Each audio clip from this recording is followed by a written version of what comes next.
Good evening. Firefighters are making progress in their week-long battle against the Las Conchas Fire. As expected, it is now the largest fire in New Mexico history at over 103,000 acres, and it is the #1 fire priority in the country. The fire is still active in many areas, including the area around Los Alamos, but top brass are confident now that they have strong lines and anchor points in place around the city.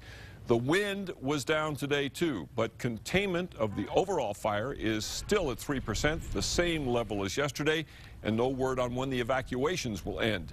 To the north, on the Santa Clara Reservation and the National Forest, the fire is still very active. Also, 2 major fires still burning in southern New Mexico, but down there, a welcome 4-letter word came into play today: rain.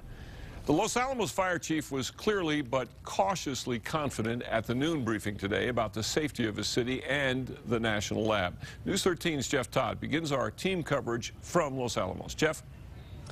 Yeah, Dick, he's confident, but he's also quick to point out that this fire is a living, breathing thing and very unpredictable and could still do damage if there's a change in the weather. Now, we want to show you the view that we've had from town today.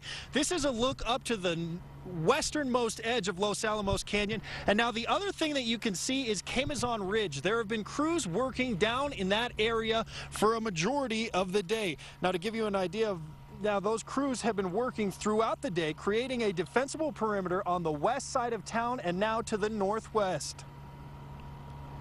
Well, right now there's hand crews out there that are putting in fire line and using some existing trails and roads to work off of. So they're trying to light hand tactics to where they're not putting a lot of dozer line in unless they have to. The chief said he wants to make sure he's not interrupting habitat too much. Now, the fire is up high in the mountains and burning on the western edge of the old Cerro Grande scar area. Despite the progress that has been made to the southwest and now to the north, county officials aren't sure when they'll let people back in. Now, you can still see some active burning in the foothills just a few miles from town.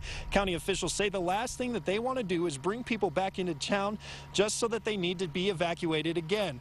Now, this smoke is another concern. We've seen massive plumes coming out of Los Alamos Canyon today. We talked to the assistant fire chief today. He said that it's burning on the northern rim of the canyon up near the ski basin and that it's not too much of a concern. But what we've seen now throughout the afternoon is that there have been heavy air tankers and helicopters flying in the area. And just a few minutes ago, we saw a helicopter head deep into Los Alamos Canyon. We're going to talk to the fire chief in a couple hours, and we'll let you know how that fight in that canyon progressed later tonight. Dick, back to you. All right, Jeff, obviously a very active situation still. Now,